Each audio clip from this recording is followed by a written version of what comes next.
주 따르렵니다. 주의 삶들입니다.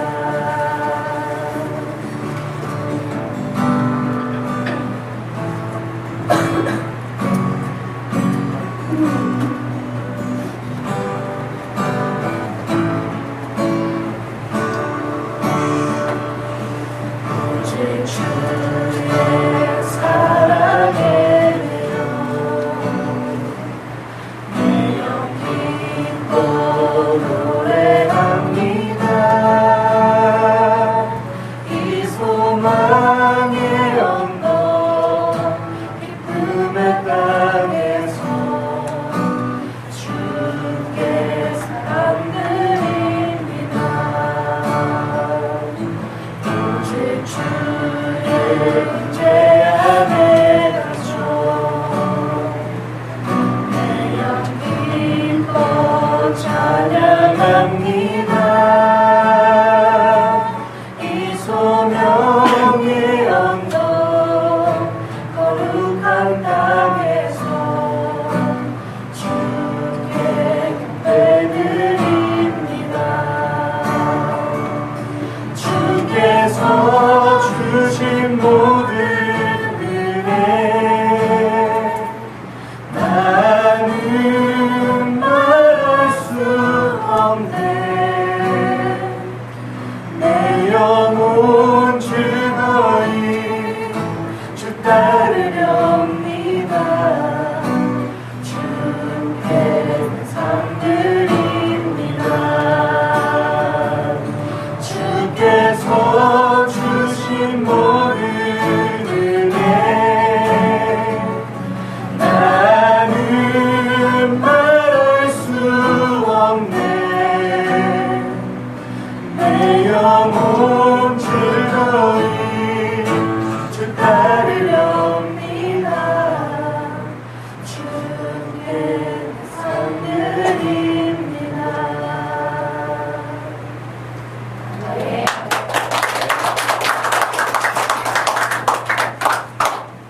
오늘 우리에게 주시는 하나님 말씀 마가복음 10장 1절에서 12절 말씀입니다. 마가복음 10장 1절에서 12절 말씀 찾으셨으면 우리 한 목소리로 말씀을 읽겠습니다. 예수께서 거기서 떠나 유대 지경과 요단강 건너편으로 가시니 우리가 다시 모여들거늘 예수께서 다시 전례대로 가르치시더니 바리새인들이 예수께 나와 그를 시험하여 묻되 사람이 아내를 버리는 것이 옳으니까 대답하여 이르시되 모세가 어떻게 너희에게 명하였느냐 이르되 모세는 이혼 증서를 써주어 버리기를 허락하였나이다. 예수께서 그들에게 이르시되 너희 마음이 완악함으로 말미암아 이 명령을 기록하였거니와 창조 때로부터 남자와 여자로 지으셨으니 이러므로 사람이 그 부모를 떠나서 그 둘이 한 몸이 될지니라. 이러한즉 이제 둘이 아니요 한 몸이니 그러므로 하나님이 짝지어주신 것을 사람이 나누지 못할지니라 하시더라. 집에서 제자들이 다시 이 일을 물으니 이르시되 누구든지 그 아내를 버리고 다른 데에 장가드는 자는 본처에게 간음을 행하며 또 아내가 남편을 버리고 다른 데로 시집가면 간음을 행함이니라. 아멘. 예수님께서 말씀하신 결혼 지난주에도 살펴보았습니다만 오늘 다시 한번 두 번째 시간을 가지면서 이 부분을 전하려고 합니다. 사랑하는 우리 목동 주신교회 성도 여러분, 우리 어린아이로부터 여러분 어른들에 이르기까지 한 사람 한 사람을 이 시대에 태어나게 하신 것은 하나님의 뜻인 줄로 믿으십니까? 네. 예. 여러분 중에 저는 조선시대에 태어나기 싫어서 그때 가라 그랬는데 기다리고 있다가 지금 태어났어요. 그런 사람은 없잖아요. 우리가 자기 의지를 가지고 시대를 선택해서 오는 사람 아무도 없습니다. 하나님의 전적 주권을 가지시고 하나님이 보내시는 때를 따라 또 나라도 우리가 어느 나라로 가겠습니다라고 할 수 없어요. 마찬가지로 내가 어느 집안에서 태어나겠어요? 그런 것도 없어요. 우리는 전적으로 하나님이 보내시는 뜻을 따라서 이 땅에 보냄을 받았고 이 시대에 보냄을 받았으면 하나님이 그냥 보내시는 일은 없어요. 예를 들면 여러분 한 사람 한 사람에게 제가 이 시간에 아무개야 이렇게 불렀단 말이에요. 불렀는데 그냥 부를 리가 있어요? 그냥 심심해서. 혹간 사람은요 심심해서 그렇게 부를 수도 있어요. 장난으로 부를 수도 있어요. 그런데 하나님께서 우리를 이 땅에 보내실 때는 어떤 사람도 그냥 보낸 사람 아무도 없어요. 심심해서 보낸 사람도 없어요. 하나님께서 보내실 때는 다 하나님의 계획하심과 작정하신 뜻이 있기 때문이라는 거예요. 마찬가지로 우리 목동 주심교회가 여기 세워졌단 말이죠. 이것도 그냥 우리끼리 그냥 교회 세웁시다 그렇게 세워지는 게 아니고 하나님께서 이 시대에 우리에게 필요한 것들을 감당할 수 있도록 교회를 세우신 줄로 믿습니다. 그러므로 우리가 하나님이 주신 어떠한 부르심에 대한 분명한 소명의식이 없으면 그냥 흘러가듯이 신앙생활하는 거예요. 문제는 오늘 이 시대에 우리에게 하나님이 주신 사명이 뭘까? 우리를 왜 부르셨을까? 왜 우리를 이 목동 주심교회 안에서 하나님을 섬길 수 있도록 하셨을까에 대한 거기에 대한 분명한 자기 정체성이 필요하다는 거예요. 그냥 교회 많은데요, 뭐. 물론 교회가 많아서 각자 그 교회들이 행하는 일이 있어요. 이 시대를 감당해야 될 공통 사명도 있지만 각 교회들이 하나님께 받은 사명이 또 다 있습니다. 그렇다면 여러분의 개인의 인생에 있어서 하나님이 나를 왜 부르셨는지 또 우리 목동 주심교회로 왜 부르셨는지에 대한 대답이 거기에 대한 분명한 자기 생각이 있지 않으면 안 된다는 거예요. 그럼 어느 때라도 제가 물어보면 너 왜 우리 교회를 다니니? 너 왜 이 시대에 하나님을 섬기니? 라고 했을 때 저는 이렇습니다 라고 하는 그런 분명한 자의식이 있어야 된다는 거예요. 그거 없이 그냥 엄마가 다니라고 하니까요. 옛날부터 다녔으니까요. 이렇게 해가지고는 안 된다는 거예요. 우리는 계속해서 마가복음을 지금 보고 있습니다.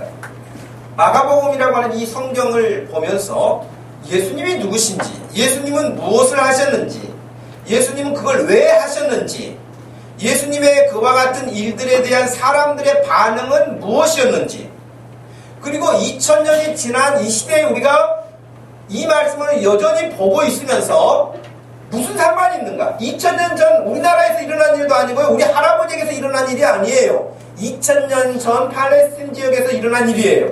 근데 그것이 지금 나와 무슨 상관이냐는 거예요. 바리새인과 예수님이 나눴던 대화가 오늘 나와 무슨 상관이 있냐는 거예요. 상관이 없다면 의미가 없잖아요, 여러분. 그죠? 우리가 지금 이제 말씀을 순서에 따라서 쭉 진행하는 가운데에 결혼에 대한 문제가 10장에서 나와서 이제 언급을 지난주에 드렸고, 오늘 이 부분에 대해서 더 필요성이 있어서 말씀을 전하게 됐는데요. 하나님께서 이 세상을 창조하시고 하나님이 평가하신 건 뭐였습니까? 보시기에 좋았더라. 사람을 지으시고는 덧붙여서 심히 좋았더라. 하나님이 보시기에 좋으면 좋은 거예요, 여러분. 하나님이 보시기에 좋으면 그건 완벽한 거예요. 흠이 없는 거예요. 우리는요, 이 사람이라는 존재는 최고를 만들어 놨어요. 최고를 만들어 놨는데도 시간이 가면요 지루해져요. 그러지 않나요? 여러분, 그래서 힘센 부인들은 장롱도 이리 옮기고 저리 옮기고 그런 거 아니겠어요? 네. 왜냐면 지루하니까 좀 뭔가 변화를 줘보는 것이죠. 그래도 그렇게 세팅했을 때 딱 마음에 들어요. 진짜 이렇게 할걸 그랬는데 좀 살다 보면은 바뀐단 말이죠. 심지어는 장롱이 밖으로 나가기도 해요. 예를 들면 그것처럼 우리는 좀 세팅을 잘 해놓았다 그런 것 같은데도 가면은 완벽하지 않다는 거죠. 그런데 하나님께서는 이 세상을 지으시고 보시기 좋았다. 하나님도 감탄하시고 좋아하시고. 우리도 하나님이 지으신 그런 그 창조 세계를 보면서 여러분 가장 멋있는 어떤 장면을 봤다. 어디 그 산에, 백두산에 저도 못 가봤지만은 백두산에를 갔다. 백두산 천지를 보면서 여러분이 할 수 있는 그 감탄사가 뭘 것 같아요? 생각보다 크네. 뭐 이런다든지, 아, 진짜 올라오기 힘들다든지, 뭐 여러 가지 자기 반응을 보일 수는 있겠지만, 진짜, 야, 사진으로 보는 거하고 다르다. 야, 어떻게 이런 일이 있을까? 뭐 그런 일부터 시작해서 감탄사가, 와, 뭐 이런 일이 저절로 나오죠. 뭐 이제, 뭐 외국 사람들은 뭐, 원더풀 그런다든지, 뭐 뷰티풀 그런다든지, 그러면서 아주 멋있는 것에 대해서 감탄을 하게 되죠. 여러분, 우리 눈에는 뭐 어마어마한 큰 것도 볼 수가 없어요. 어마어마한 큰 것을 볼 수가 없어요. 예를 들면 우리가 지금 지구가 이렇게 지구 위에서 살고 있지만 지구가 도는 것을 우리가 볼 수가 없잖아요. 좀 떨어져 있으면 돌아가는 것이 보일 터인데 안 보인단 말이에요. 너무 크게 하고 있기 때문에. 그러나 너무 작은 것도 우리가 또 잘 못 봐요. 그래서 이제 작은 것을 보려고 사람들이 발명한 게 뭐죠? 현미경. 현미경을 통해서 이제 뭐 확대를 해가지고 본단 말이죠. 그래서 제가 그 사진을 준비했는데 이게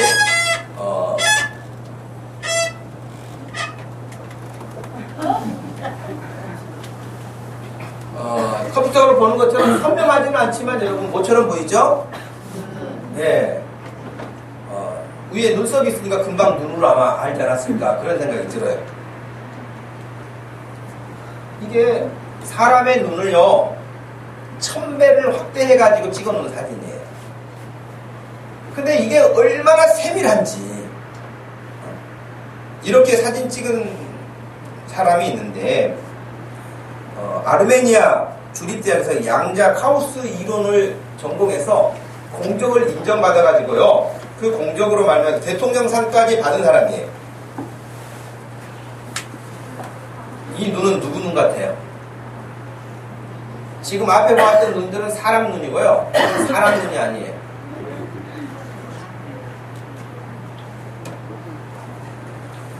이게 도마뱀 눈이라고 되어 있고요. 이 눈은 누구 눈 같아요? 알 수가 없죠. 이게 올빼미 눈이래요. 올빼미 눈이고 눈도 다 달라요. 색도 달라요.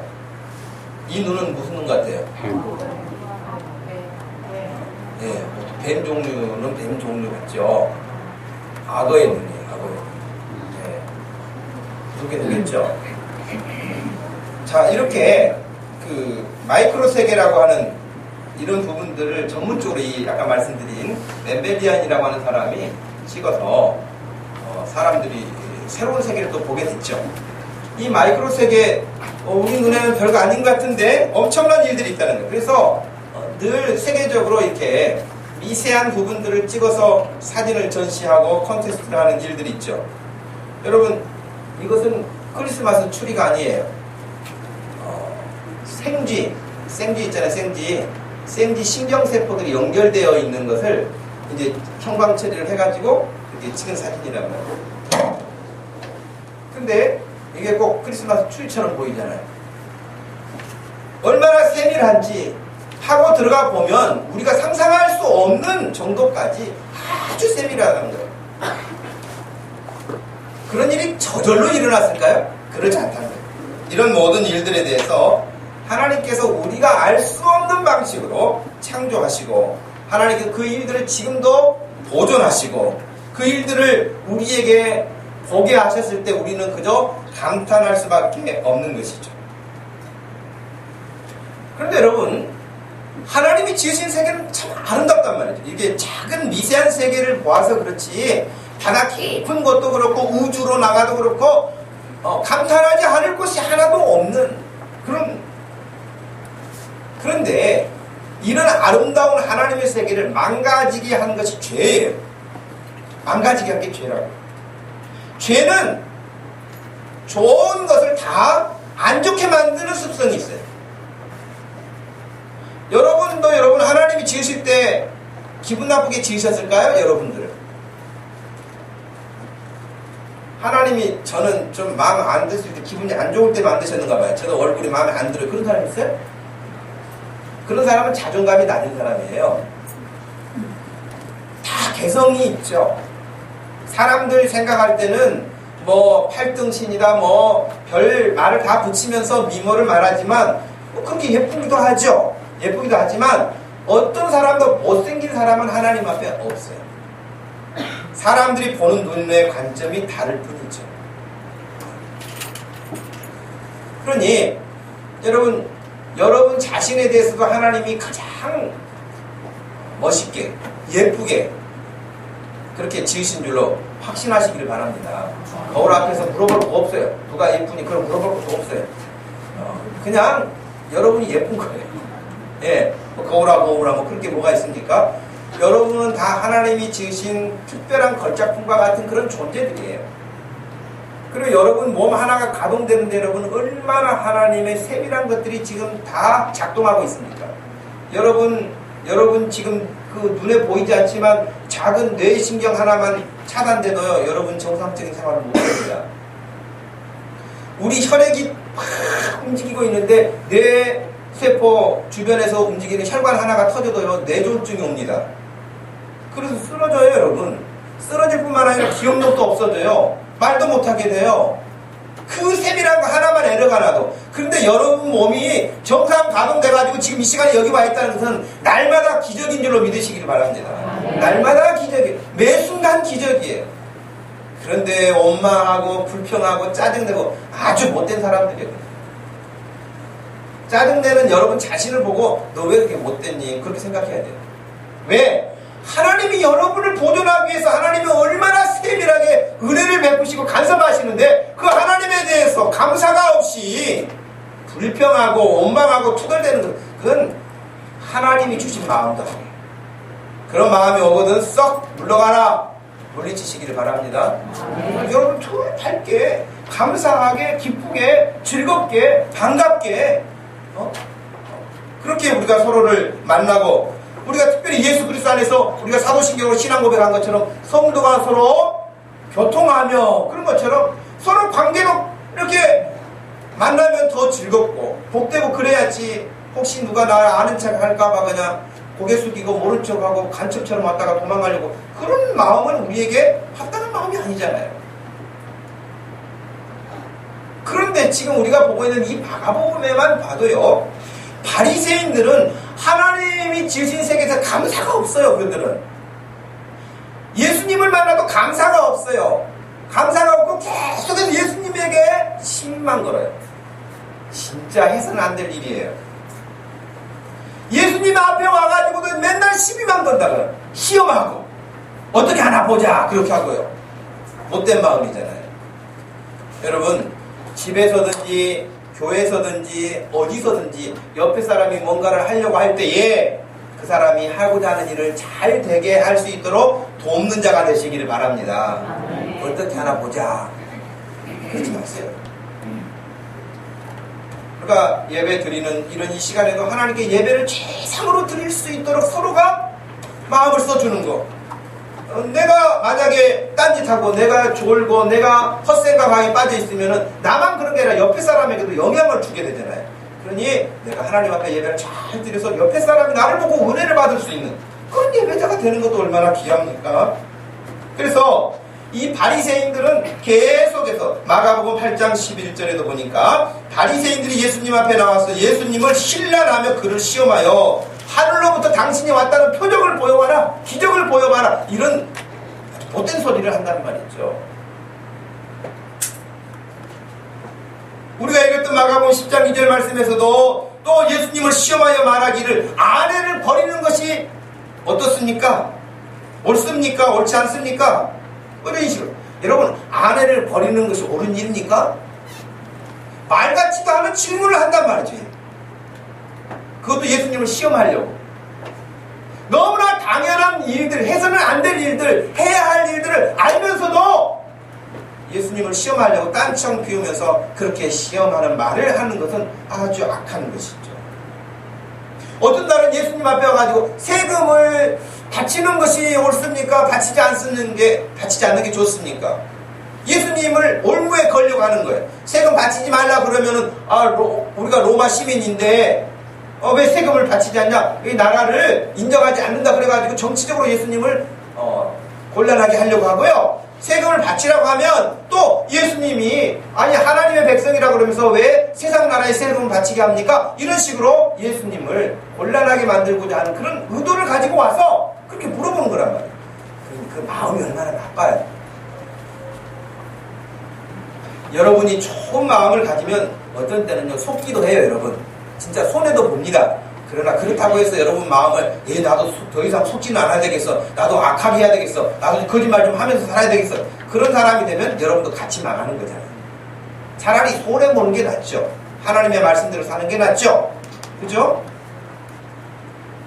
그런데 지난 주일에 제가 말씀드린 것처럼 지난주에 제가 세 가지를 말씀드렸어요. 하나님이 결혼에 대해서 가지시는 생각, 첫 번째는 뭐라고 그랬어요? 결혼 반드시 해라. 결혼 반드시 해라.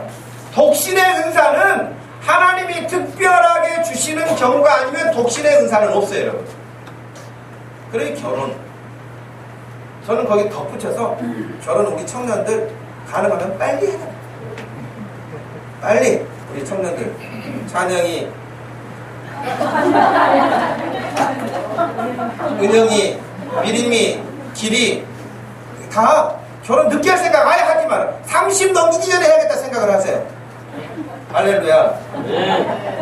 본인들은 정작 아멘을 안 하고 다른 사람들만 아멘하고 있는데, 여러분 결혼 늦게 하고 뭐 자기 성취감을 이루고 뭐 그렇게 나중에 별거 없어요. 별거 없고요. 결혼 빨리 해서 아이 잘 키우는 게 하나님 앞에 큰일 한 줄로 믿으시기 바랍니다. 그러면 그렇게 기도하잖아요. 그럼 그럴 수 있는 사람을 하나님 만나게 하세요. 그렇지 않으면 여러분 고생합니다. 여러분 계속 맞벌이 하면서 여러분 고생하고 살아야 돼요. 그러니까 그러지 말고 하나님 진짜 저는 하나님이 기뻐하시는 가정을 이룰 수 있도록 그런 가정을 꿈꾸고 하나님이 주신 자녀들을 그렇게 키우기를 원합니다. 그렇게 여러분 기도하세요. 그러면 여러분이 일하지 않고 맞벌이 나가지 않아도 남편이 충분히 수입을 가져올 수 있는 그런 사람을 만나게 할 줄로 믿습니다. 네. 기도하세요. 그래서 독신의 은사를 하나님 주시는 경우가 아니면 반드시 결혼해야 된다. 두 번째는 뭐라 그랬어요? 결혼은 남자와 여자가 세상에 이런 말 왜 해야 됩니까? 그런데 이런 말을 해야 하는 세상이 돼버렸어요. 결혼 당연히 하는 것인데 지금은 결혼해야 된다고 가르치고요. 남자와 여자가 결혼해야 되는 것 너무 당연한 건데 그것을 가르쳐야 되는 세상이 된 거란 말이에요. 그러니까 세상에 사람들이 똑똑하고 공부 많이 한 것 같은데요, 바보가 돼가는 거예요. 죄 가운데 있으면 멍청해지는 거예요. 해서는 안 될 짓인지를 구분을 못하는 거예요. 그러니까 여러분 공부 많이 하고 자기가 능력 있다고 돈 벌고 그러니까 돈 손에 좀 있으니까 결혼을 안 하잖아요. 돈 좀 번다고. 그러면 되겠습니까 여러분? 돈 좀 번다고 결혼을 안 할 정도면 그건 참 너무 어리석은 것이죠. 결혼할 사람이 항상 돈을. 근데 아무튼 여러분 씩씩해 우리 청년들은. 여러분 돈 그것 때문에 결혼을 안 한다? 그건 말도 되지 않는 일이고요. 또 더 나가서 자기가 어떤 능력이 있다. 그 능력 때문에 나는 결혼하지 않고 혼자 산다. 그 능력이라는 게 여러분 얼마나 연약한 것인지 별거 아닌 것인데도 불구하고 사람들이 착각을 하는 거예요. 그래서 결국에는 결혼하지 않는다, 뭐 결혼하지 않고 세상을 뭐 즐기면서 산다, 이런 일들은 하나님이 지으신 본래의 뜻에서 많이 이탈하고 어긋나게 하는, 하나님이 아름답게 지으신 세계를 망가지게 하는 그런 역할들을 하는 것이죠. 그리고 남자가 결혼하겠다고 달려드는 세상, 여자와 여자가 결혼하겠다고 달려드는 세상, 참 희한한 세상이라는 거죠. 그러니 남자와 여자가 결혼을 해서 인류가 번성하고 그리고 하나님께서 그렇게 세상이 하나님의 나라가 되어지도록 하셨다는 사실을 우리가 잊지 않아야 된다. 세 번째는 뭐라고 그랬어요? 이혼은 처음부터 있었던 게 아니에요. 이혼은 하나님이 아담과 하와를 지으시면서 이것들이 이혼할지도 모르는데 법원을 만들까? 그러지 않으셨어요. 네? 그런데 죄 짓고 나니까 모든 것들이 다 이렇게 망가지는 거예요. 여러분 마음속에도 그런 마음. 결혼하면 어떻게 해서 이 사람을 통해서 내가 이익을 얻으려고만 하는 그런 생각은 좋은 생각이 아니고 바른 생각이 아니에요. 하와에게도 배필, 돕는 사람이 되게 하신 것처럼 결혼 제도는요, 서로가 서로를 돕기 위해 있는 거예요.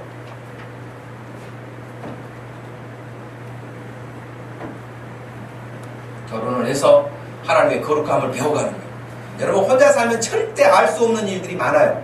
자식을 낳지 않으면요, 죽어도 처리 안 되는 인간들이 많아요. 그래 솔직하게 말할 때 저희가 공부할 때 그런 말 하죠. 아니 로마 카톨릭 신부들이 무슨 상담할 자격이 있냐? 애를 낳았냐? 애를 키워봤냐? 그 사춘기 중이병을 키워봤냐? 예를 들면 그런 거예요. 그런 경험이 없는데 무슨 좋은 소리? 그건 이론적일 수밖에 없다는 거예요. 해보지 않으면요, 그 모릅니다. 저도 아들 하나 낳기를 얼마나 잘한 것입니다.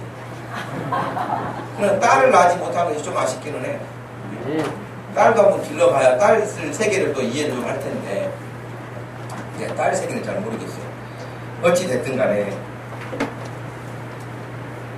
그럼에도 불구하고 그 악한 사람들이 이혼을 정당하게 만들어서 이혼 증서 하나 딱 써주면서 이혼 법적으로 아무 하자 없다. 그렇게 살았던 거예요. 그 하나님을 믿는다는 사람들이. 그러면서 예수님 앞에 와가지고 떳떳하게 말한 거예요. 아니 모세가 이혼 증서 써주면 괜찮다고 그랬는데요. 그 예수님이 뭐라고 말씀하셨어요? 원래 그런 게 아니고 너희들이 하도 악하기 때문에 그 악함을 좀 덜기 위해서 모세가 그렇게 했을 뿐이라. 하나님이 처음 지으셨을 때 이혼은 없었어요.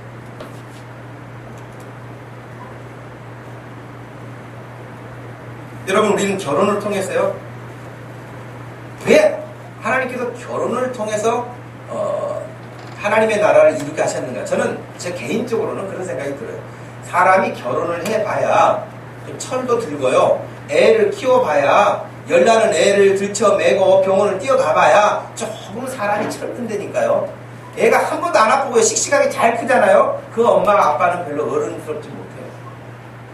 애 끓는 뭐가 없는 사람은요, 사람이 잘 안 돼요. 죽을 때까지 철 안 들고 죽을 수 있어요. 다 그냥 자동으로 되는 줄 알아요. 근데 그렇지 않거든요. 그러니 우리가 자녀를 키워보면서야 하나님의 마음을 조금 이해하는 부분도 생긴단 말이죠. 그래서 하나님은 결혼을 통해서 이런 일 저런 일 경험하게 하시면서 하나님을 결국에는 닮아가게 하시는 거예요. 근데 여러분 지난번에 예고했던 것처럼 지난 9일날 여러분 시청 앞에서 퀴어 축제를 하지 않았습니까? 여러분 퀴어라고 하는 그 단어가 무슨 의미예요? 퀴어라고 하는 단어 괴상하다는 뜻이에요. 퀴어라는 말 자체가요 괴상하다는 의미가 있어요. 물론 다른 의미도 있지만 근데 지금은 레즈비언, 게이, 양성애자 이렇게 동성애를 뜻하는 단어로 지금은 통용되고 있어요. 근데 처음에 퀴어라고 하는 그 단어는 괴상하다는 뜻이에요. 자기들도 그 일이 괴상하다고 보겠죠. 근데 더 놀라운 것은 인권이라고 하는 그런 사람을 소중하게 여긴다, 사람을 존중한다는 그런 미명하에 이런 것들을 권장한단 말이죠. 하나님이 지으신 세계는 아름답다. 아까 말씀드린 것 가운데 못 보여드렸는데 여러분 이게 뭐처럼 보입니까? 해바라기처럼 보이죠? 이게 나비의 날개를 확대해서 찍은 거예요.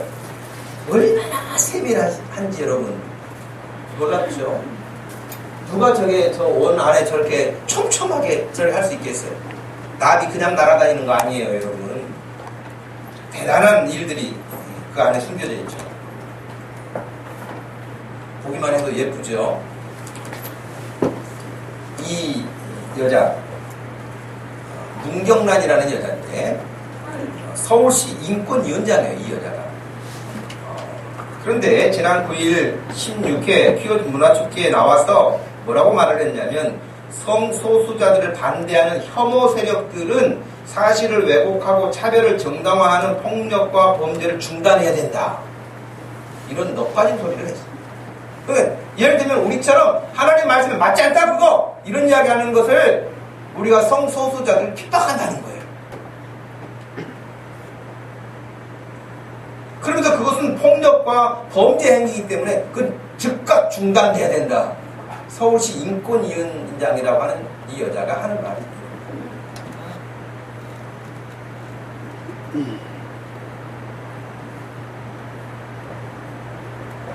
이 여자는 목사라고 하는 사람인데요. 임보라라고 하는 목사예요. 교회에서 설교하는데요. 지금 목에 두르고 있는 게 뭔가요? 동성애를 뜻하는 무지개 색이, 우리 게시판에 무지개 모양이 있는데 저것도 우리가 쓰기가 참 불편해져요, 이제. 왜냐하면 동성연애자들이 자기들을 상징적으로 무지개를 쓰거든요. 그러니까 동성연애자가 우리 교회 와서 보고 여기도 우리를 반기네 뭐 이렇게 생각할지 우리 동성연애자를 그 자체를, 그 인간 자체를 버리지는 않죠. 회개하고 돌아오기를 바라는 것이죠. 온전해지기를 바라는 것이죠. 그런데 어찌됐든 간에 이 섬돌 향림교회라고 하는 임보라 목사라는 이 여자는 아예 교회에서 동성연애를 주장하는 그 후드를 두르고요 설교를 합니다. 그리고 이번에도 퀴어 축제에 나와가지고 반대하는 기독교인들을 보면서 안타깝다는 거예요. 그런데 왜 이런 사람이 목사가 돼서 이런 일을 하는지, 이 한 사람이 아니에요, 여러분. 목사라고 하는 이름을 가진 사람. 그래서 동성연애를 인정한다니까요. 목사라는 이름으로 대한민국에서도.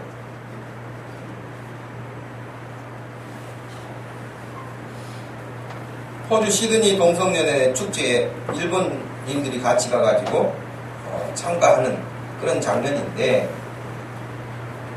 여러분, 왼쪽은 애플 팀쿡이라고 하는 사람도 자기가 게이라고 밝혔어요. 애플 그렇게 좋아할 거 없어요, 여러분. 애플 할 거 없어요. 동성연애자라니까요. 그런데 더 놀라운 것은 제가 그 친구에게 들은 이야기인데, 미국의 한 주에는 고위직에 있는 화이트 칼라 60%가 게이라는 거예요. 변호사, 의사, 이런 사람들의 60%가 지식인층이에요, 지식인층. 아니, 이 사람이 돈이 없습니까? 뭐가 없겠습니까? 본인이 자랑스럽다는 거예요. 죄 짓는 것이 자랑스럽다는 거였죠. 여러분, 오른쪽은 아일랜드 신부예요. 아일랜드 신부인데, 저처럼 이렇게 예배를 드리다가, 가톨릭 미사를 드리다가 자기가 커밍아웃을 소문한 사람이에요. 다 동성연애입니다. 그러면서 곧 아일랜드에 동성연애 찬반 수교가 있을 것인데 여러분 좀 지지해주라. 그랬더니 그 미사 드리던 성당 사람들이, 가톨릭 신자들이 다 박수치면서 환영했다는 거죠. 세상이 미쳤죠. 미친 거죠. 정상이 아닌 것이죠. 여러분, 지금 로마 교황청, 바티칸 그 교황청에서도 이 문제를 통과시키려고 안건이 올라왔어요. 동성연애. 근데 2표가 부족해가지고 누락됐어요. 내년에 다시 할 거예요. 아마 시간이 조금 지체될 뿐이지 통과될 것입니다.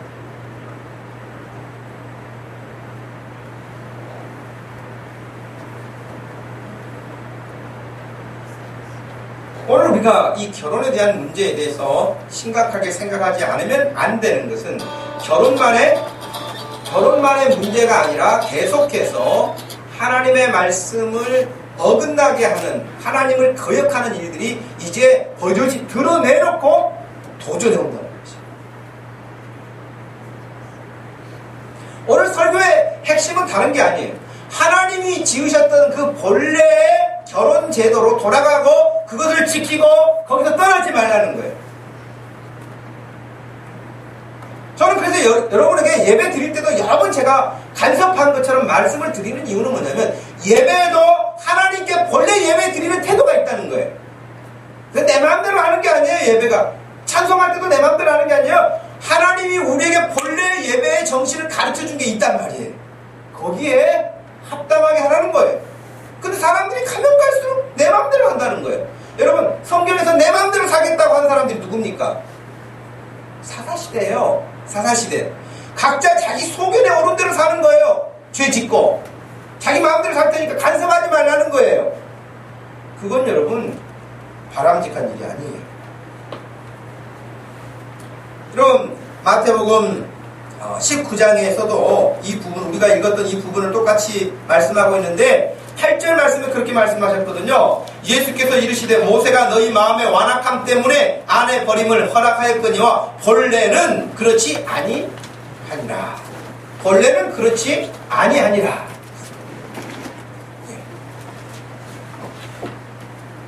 세상이 바뀌고 사람이 바뀐다 해도 하나님의 말씀은 변함이 없습니다.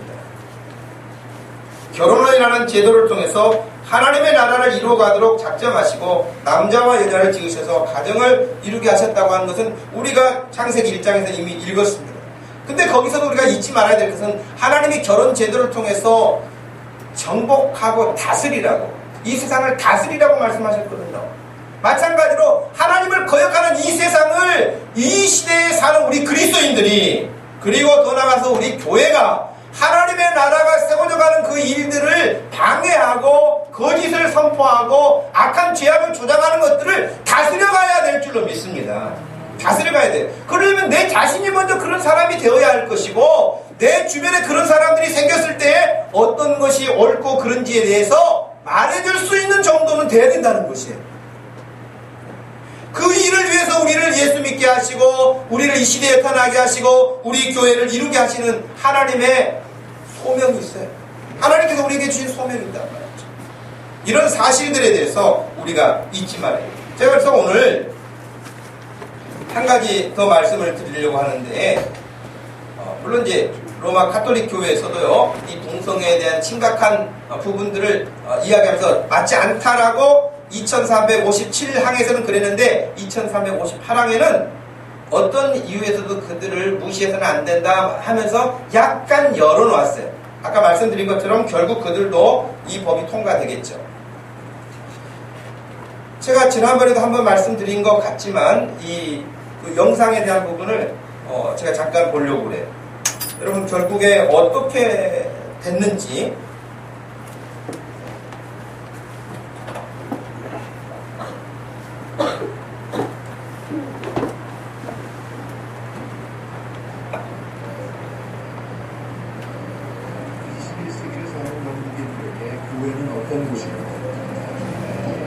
젊은이들이 쏟아져 나온 주말 런던 탐구입니다. 번화가 한켠에는 교회가 있다. 그런데 성스러워야 할 교회는 젊은이들이 가득한 나이트클럽으로 변해 있습니다. 예수 십자가가 있던 자리는 술병든 흰곰이 대신하고 있다.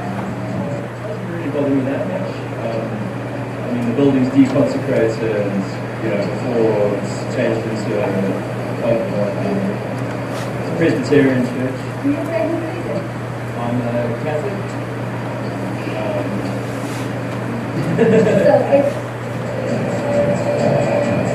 한때 신성한 교회였던 곳에서 찬송가 대신 댄스 음악에 맞추어 몸을 흔드는 영국의 젊은이들. 우리가 보기엔 놀라운 이 변화를 젊은이들은 어떻게 생각하고 있습니까? Excessively like drunk and you're ridiculous about it, I don't think it's a bad thing. If you're having fun, that's the point of being here. And I don't think God has a problem with you having fun. Even though you used to be church. Yeah. I know it used to be a church. Yeah. I'm a Christian. I'm good. No, it's not a church anymore, so it's okay. If it was a church, then we wouldn't have a problem with it. But it's art now. It's art is law in this building. 이렇게 다른 용도로 쓰려고 수리하고 있는 교회는 영국 전역에 걸쳐 있다. 2005년 영국 성공회 조사에 따르면 전체 성공회 교회 4만 7천여 개 중에서 1,300여 개 교회가 이미 다른 용도로 변경된 것으로 나타났다. 교회가 다른 건물로 바뀌는 것은 사람들이 더 이상 예배보러 교회에 오지 않기 때문이다.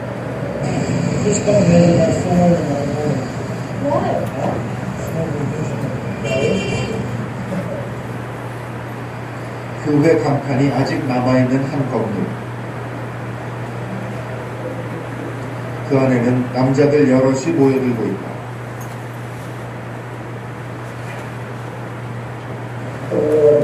그런데 그들이 올리는 기도는 이슬람교의 하나님 알라를 향한 것이다. 교회가 이슬람 사원으로 바뀐 것이다. We was desperately looking for a place where we can pray. So eventually we managed to contact with this Charles people, and we found this place been closed for a long time. 기독교를 거부하는 원주민들을 감옥에 가두고 고문할 정도로 영국인들의 신앙심은 확고했습니다. 그렇게 강한 믿음을 가졌던 사람들은 이제 신을 저버리고 있는 것입니다.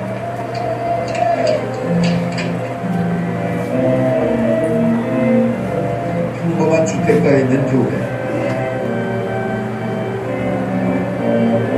주일 예배에 나온 이들은 모두 나이 든 사람들뿐이다. 그들은 평생 습관처럼 교회에 다녔고 그것으로 한 주일 동안 평안을 얻었다. 그런 이들에게는 요즘 세태가 그저 안타까울 뿐이다.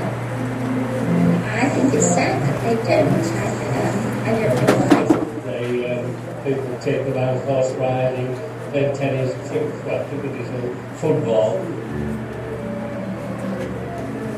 이 교회는 목사도 나이가 들었다. 존 목사는 어른들만 남은 현실에 대해 어떻게 생각한다?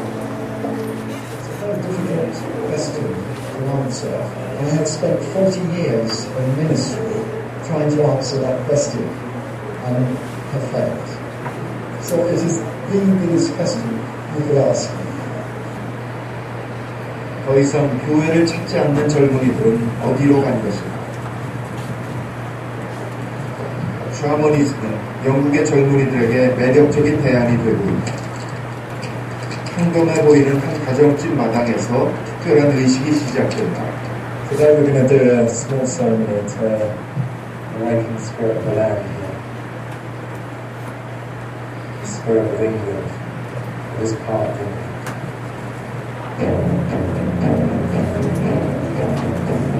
여럿이 모여 함께 북을 두드리며 그들은 땅의 영혼을 치유하는 의식을 벌였다. 우리가 볼 때 좀 웃겨 보이죠. 그죠? 근데 왜 이렇게 됐을까요? 이렇게 됐다고 하는 부분에 대해서 다음 영상을 보십시오. 왜 이렇게 됐는지. You must heed the warning. You must heed the warning. You must heed the warning. If the church's voice is not strong, if Christians are not strong in media, in law, in politics, then the light very quickly goes out in the nation. I come from a land that brought this nation the gospel. My nation has turned her back on God. 실제로 제가 살고 있는 벨파스트의 큰 교회 목사님이 이슬람교는 이교도며 많이 속한 것이라고 설교를 했는데 이것이 이슬람교인들에게 형벌을 줬다고 해서 경찰에서 이 목사님을 소환 조사하는 얘기를 하셨습니다.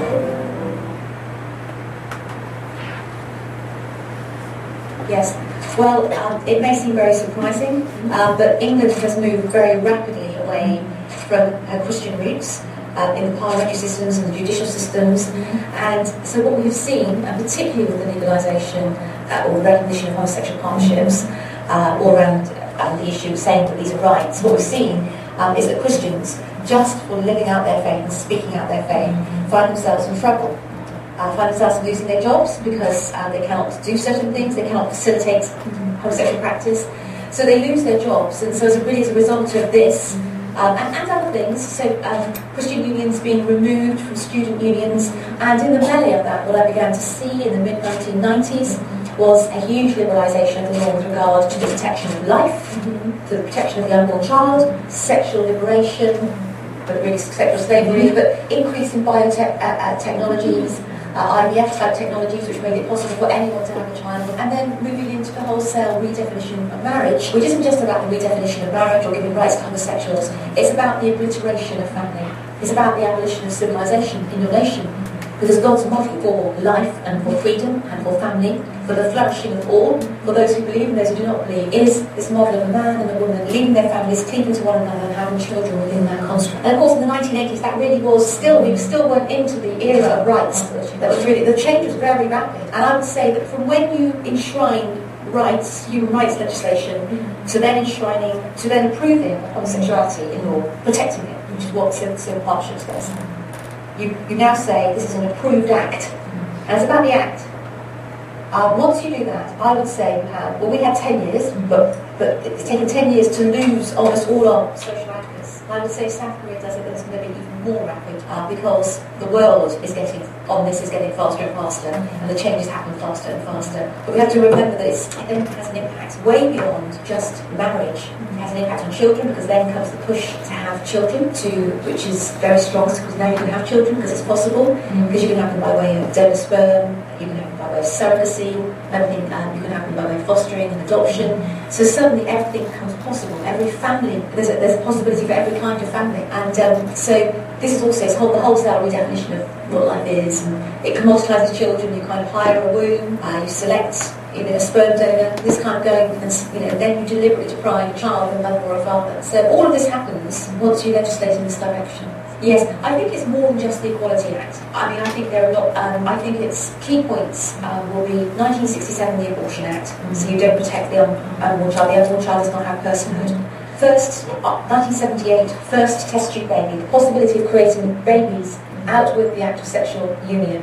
1972, the Matrimonial Causes Act, no-fault divorce. Also, cohabitation rights getting stronger. So cohabitation between a man and a woman, same as between a married couple. 1990, the Human Fertilisation and Embryology Act allows for the creation of embryos, because we can now do it, with the express purpose of experimenting upon them and then destroying them. 2002, the possibility of homosexual couples fostering or adopting children. 2004, the Gender Recognition Act, which gives legal recognition to someone who is transgendered. 2004, the Civil Partnerships Act. And then you get the Sexual Orientation Regulations, which says that you cannot discriminate against people on the grounds of their sexual orientation. That comes immediately around the time of the Civil Partnerships Act. Civil Partnerships Act looks exactly like marriage and everything but name. They say it never will be, but it absolutely always was. And then you get to the Equality Act, which says that in the provision of goods and services, you must not discriminate on the grounds of race, sex, age, sexual orientation. And then 2010, Sexual Orientation Act, 2014, Same-Sex Marriage Act. So, and you must resist that in everything, with all that you can here in South Korea. And the reason why you must resist that is that it will be sold to you as rights, as something that's just about property, that's just about inheritance. But what it does is it is in fact same-sex marriage. We have an extraordinary situation where the Prime Minister of our country says he supports gay marriage, not despite being a Conservative. I support gay marriage because I'm a Conservative. And the Archbishop of Canterbury saying, so the leader of the church, and it's clearly said to the stable and faithful same-sex relationships should, when those intent and goal wanted, be recognised and supported with as much dignity and same legal effect as marriage. So the church sends a very unclear signal. And my message here is that the church will send a very clear signal about what it believes with regard to marriage, because I think that the key to our failure has been that the church has not been clear on this. The church has not spoken, and many people in our country think that the church doesn't know what it thinks about same-sex marriage. So you see that then at the Church of England Synod here you have working for the full inclusion of lesbians. So this is actually in the church meeting, and this is a woman priest marrying two men. Christian schools are being closed, so now you've got the highest court in the land saying that sexual orientation requires fulfilment in a relationship with another person of the same sex, and this is then protected in law. Then you have the private member's bill that wants to abolish help, people that want to seek help for unwanted same-sex attraction. And then you get people that do that therapy, they lose their jobs. So Mike Davidson, Leslie Pilkington. We who run a Wilberforce Academy get targeted by the gay lobby. They say that we breached the Equality and Diversity Code, so we're chucked out of Oxford University. We're chucked out of the Law Society for holders of confidence. They say that they will not give us a contract because we breached their Equality Code. Same with government buildings. A politician says that she believes the marriage between a man and a woman, she loses her position in her party. Adoption agencies, Christian adoption agencies close because they've got to place children with two mums or two dads. Civil registrars who won't do civil unions lose their jobs because they're a public servant, they should do what they're told. The law says this, and they discriminate if they don't. Doctors removed from adoption panels they have to do the health assessments, but remove because they will only want to abstain from placing a child in a same-sex household. Magistrates and stuff, what they say behind closed doors, that the child would stay with the foster mum and dad and not be placed with two men. He gets told by the highest judge in the land, the Lord Chancellor and the Lord Chief Justice, that he was not affected by the evidence, but by his prejudice, by his religion, and he was ordered to do equality re-education training to teach him to think straight. The teacher lost his job because he objected to homosexuality being promoted in schools. Lydia put into isolation at school because she had a purity ring on and wasn't taken off. Morning after pills and sometimes binge. Teacher lost her job because she told a gay colleague God was not okay with her marriage. The gay colleague asked her, and that's what she said, and she was dismissed for gross misconduct. Nursery school teachers told her to stop singing songs about Jesus, otherwise she'd lose the university grant. Foster carers lose their ability to foster because they won't promote homosexuality to children in their care. And the Equality and Human Rights Commission that intervenes in the case, which is a government body, says that these foster carers would infect the children with their Christian views. So they call Christianity an infection. Street preachers are being arrested. He's urging the public to film street preachers, to get evidence against street preachers. Take your Christian status down on Facebook, teacher, otherwise you'll lose your job. Nurses sacked for offering prayer. Homelessness prevention officers sacked for offering hope of healing to a sick woman. Teachers sacked. People told to take out their jobs. These were all our cases in recent months. The government's submission in our cases at European level was that where the Christian is free to resign, the Christian is free to resign, so his religious freedom is protected. So Christian, your religion is not interfered with because you don't have to do this job if you don't want to do this job. So your religious freedom is your freedom to get out of the workplace, having the squad. And alongside all of this, what we're seeing in Britain, which is kind of only understood in the spiritual realm, is the rise of Islam. Huge ghettos, towns that are basically Sharia towns. Sharia courts operating. Got about 2,500 mosques in our country, very often dominating skylines. Halal meat served in our prisons and in our schools and in our hospitals. Some restaurant chains in Great Britain only serve halal meat. And we know God, but we've kind of exchanged the truth of God for a lie. We've approved the lie of the law, we've practiced the law, and we punish those who speak out against them. So it's a real Romans 1 picture. But somehow this ideology tolerates Islam. So we will have in our courts prayer rooms, quiet rooms, with the direction of Mecca actually fixed on the wall and prayer mats. These aren't Christian prayer rooms, they're Islamic prayer rooms. What we have done in Great Britain as a church is we have not stood up to the lie. We welcome the lie. So this week there's been a church in the centre of London that has been having Muslim prayers and covered up the crosses, inviting the imam in. Can you imagine an imam inviting in a pastor? So we've had that this week. We've got gay clergymen marrying one another, two gay, looks, and nobody's saying anything about it. So the question is, but how has this happened? It's because the church has been silent. And I think when I look here in South Korea and I see all these amazing Christians and amazing movements, I said, do not get too busy running your programs. Do not get too busy looking just after one another and building your ministry streams and your Bible studies and even your good works. Even your feeding the poor and going out and rescuing the prostitutes. These things are important. We've got to continue. But if you do that and don't talk about Jesus, the government's happy. What you've got to do is engage, whilst you still can, with the government, with the powers that be, on the issues that are truth issues that will impact whether or not South Korea stays Christian, whether or not it stays this fantastic and free and wonderful country, which it is, and that's in large part because it's Christian infused. And if not, you're looking down the barrel to England and to what we've lost. And it's because the Christians didn't speak. They were ashamed of Jesus. They were flabby. They were happy having their cups of coffee. Actually, did not want to come into conflict with the world when the world was going to obliterate God's model for life, the protection of life, and the protection of family. And so my message, my very clear message, my very clear warning to the Christians of South Korea is find your voice in the public space. Jesus doesn't just deal with individuals. He deals with families, communities, and nations. South Korea belongs to Jesus. 지금 영국의 변호사가 지금 영국의 심각한 식상을 우리나라에 와서 이야기하고 우리나라도 그냥 이렇게 있다가는 영국하고 똑같이 된다는 거예요. 근데 여러분 물론 노숙자에게 밥 퍼주는 것도 좋고 뭐 어디 봉사하는 것도 좋고 그런데 이미 국회를 통해 가지고 법을 만들어 놔버리면 그 법에서 꼼짝 못하고 다 당하는 거예요. 그러니까 우리는 우리끼리 기도한다 이렇게만 있어서 될 문제가 아니라는 거죠. 너무 무서운 일이죠. 이미 법을 만들어 놓은 법을 어기기 때문에 법의 저촉을 받아서 어려움을 당하게 되죠. 영국 교회가 아무도 말하지 않았다는 거예요. 교회도 지금은 한국 교회도 마찬가지인 거예요. 가르치지 않는 거예요. 가르쳐도 고리타분하게 듣는 거예요. 뼈아프게 마음에 새기지 않는 거예요. 결과는 뻔한 것이죠. 자식들이 원하는 대로 다 해줘 보세요. 나중에 어떻게 되는가? 그 자식들이 어떤 영향을 받아요? 하나님의 말씀에 영향을 받고 자식들이 요구합니까? 엄마, 나 더 기도해야 되겠어. 이런 이야기를 들어봤나요? 엄마, 나 성경 좀 읽어야 되겠어. 나 기도원 좀 갔다 와야 되겠어. 그런 이야기를 들어봤나요? 자녀들에게? 그러나 자녀들이 원하는 대로 놔둬보세요. 어떻게 되는가? 망하는 길이죠. 자녀들이 원하는 대로 다 놔두면 망하는 길이란 말이죠. 교회가 가르쳐야 돼. 어떨 때는 야단을 치고 때려서라도 가르쳐야 되는데 다 지금은 교인들도 포기해요. 크리스찬들도 포기하는 거예요. 자기 집안도 포기하는데 나라가 어떻게 되는지 무슨 상관하겠어요. 그러니 영국에 가는 길 불보듯이 뻔한 겁니다. 우리나라 따라갑니다. 그렇게 정신 차려야 된다. 먼저 우리 자신들이 하나님 앞에서 정신 차리지 않으면 안 돼요. 여러분, 그냥 세상에서 다 좋은 게 좋은 것처럼 보이죠? 심각하게 여러분들 우리가 고민하지 않으면, 하나님의 말씀을 붙들지 않으면 지금 여러분 세상이 어떻게 뒤집혀 가고 있는지, 어떻게 하나님을 욕되게 하고 있는지, 얼마나 더 악해져 가고 있는지, 그것이 우리 자녀들을 지금 그렇게 끌고 간다는 사실들에 대해서 지금 넉넉히 있는 거예요. 아무 방어 체계도 없이 그냥 놔두고 방치하는 거예요. 심지어는 여러분 이런 일들을 정당화 시키면서 뭐 동성연애자들은 특별히 그들이 동성연애가 될 수밖에 없었던 그런 아픔이 있다.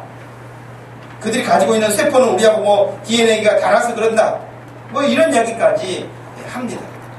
그러나 여러분 그것도 거짓으로 판명이 났어요. 그런 세포는 없다고 과학자들이 밝혔어요. 그리고 그 사실도 인정했습니다.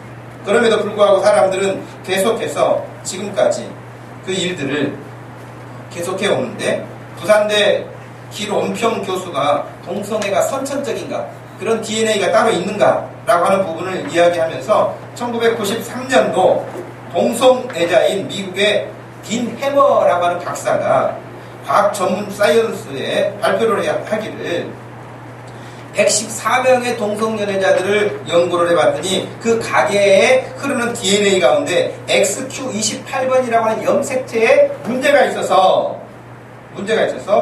그렇게 동성연애를 자기네들이 원치 않게 하게 된다 그랬어요. 근데 바로 그 연구에 대해서 반박이 나왔는데요. 1999년 미국의 윌리엄스 라이스 박사는 XQ28 염색체가 남성 동성연애와 아무런 관련이 없다고 사이언스에 동시에 발표했어요. 2005년도에는 해머를 포함한 연구팀도 XQ28번 염색체는 동성애와 아무 상관없다고 공식적으로 인정했습니다. 의지의 문제였죠. 죄악의 문제였죠. 근데 이런 것들을 인권이다, 뭐 DNA다, 환경이다, 여러 가지를 다 갖다 거기에 연결시켜가지고 정당화시키려고 하는, 죄를 지으면서 정당화시키려고 하는 이런 일들을 하는 것은 우리가 경계해야 되고 막아야 되고, 우리 자신들이 하나님 앞에서 먼저 바르게 서야 될 것이고, 우리 자녀들을 그렇게 세워야 될 것이고, 가정이 서고 교회가 세워져 갈 때에 시편 128편 여호와를 경외하며 그의 길을 걷는 자마다 복이 있을 것이다. 내 집 안방에 있는 내 아내는 결실한 포도나무와 같을 것이다. 내 자녀들, 상에 둘린 자식들은 감람나무 같을 것이다. 라고 하는 이런 모습이 아주 정상적인 가정의 모습일 뿐만 아니라 하나님이 본래 지으신 모습이고 하나님이 원하시는 모습이라는 것을 명심하시기를 바랍니다. 하나님 믿지 않아도, 하나님 예배하지 않아도, 하나님 떠나도 다 되겠지, 어느 날 돌아오겠지, 괜찮겠지, 여러분 그런 착각에 빠져 있지 마시기 바랍니다. 여러분의 자녀들을 결코 그냥 그렇게만 두지는 않을 것입니다. 영적 싸움에 한복판에 있다는 사실을 명심하십시오. 더 기도하십시오. 더 강하게 말하십시오. 더 강하게 이끌어내십시오. 그냥 있다가는 망합니다. 아무렇지 않은 것처럼 생각해서는 안 될 거라는 거예요. 베드로후서 2장 6절 말씀에 소돔과 고모라 성을 멸하기로 정하여 제가 되게 하사 후세에 경건하지 않은 자들에게 본을 삼으셨다고 명확하게 밝히셨습니다. 유다서 1장 7절 말씀에서도 소돔과 고모라와 그 이웃 도시들도 그 들과 같은 행동으로 음란하여 다른 육체를 따라가다가 영원한 불의 형벌을 받음으로 거울이 되었다. 로마서 13장 13절 14절 나자와 같이 단정히 행하고 방탕과 술 취하지 말며 음란과 호색하지 말고 쟁투와 시기하지 말고 오직 주 예수 그리스도로 옷 입고 정욕을 위하여 육신의 일을 도모하지 말라고 말씀하셨습니다. 저와 여러분들이 더 진지하게 하나님을 향하여 나가야 할 때인 줄로 믿습니다. 더 기도해야 될 줄로 믿습니다. 더 강하게 하나님의 말씀을 붙잡고 교육해야 될 줄로 믿습니다. 여러분의 가정에 하나님의 은혜와 평강이 주의 진리의 말씀대로 주의 복이 가득하기를 주님의 이름으로 축원합니다.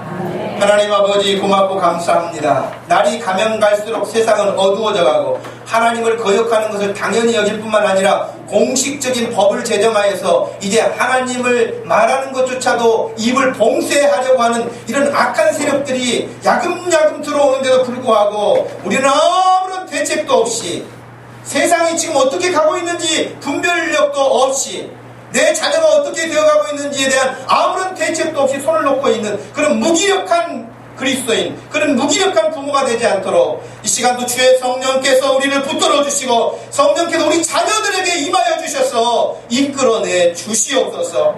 이 시대에 주님이 원하시는 가정과 교회를 이루어서 주의 뜻을 펼쳐가는 우리의 인생들 될 수 있도록 주의 성령께서 은혜 입혀 주시기를 원하며 예수님의 이름으로 기도하옵나이다. 아멘.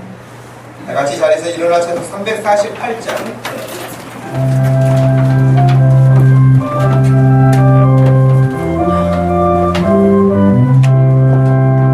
마귀들과 싸울지라 죄악 벗은 영되어 담대하게 싸울지라 저기 악한 적병과 심판날과 멸망의 날 내가 섰는 문 앞에 곧 다가오리라. 영광 영광 할렐루야 영광 영광 할렐루야 영광 영광 할렐루야 곧 승리하리라. 마귀들과 싸울지라 죄악 벗은 영되어 고함치는 무리들은 유한 마귀 아닌가. 무섭고도 더러운데 모두 떨쳐버리고 주 예수 붙들라. 영광 영광 할렐루야 영광 영광 할렐루야 영광 영광 할렐루야 곧 승리하리라. 마귀들과 싸울지라 죄악 벗은 영되어 구주 예수 그리스도 그 심판을 걸리고 너를 도와주시려고 서서 기다리시니 너서 나오라. 영광 영광 할렐루야 영광 영광 할렐루야 영광 영광 할렐루야 또 승리하리라.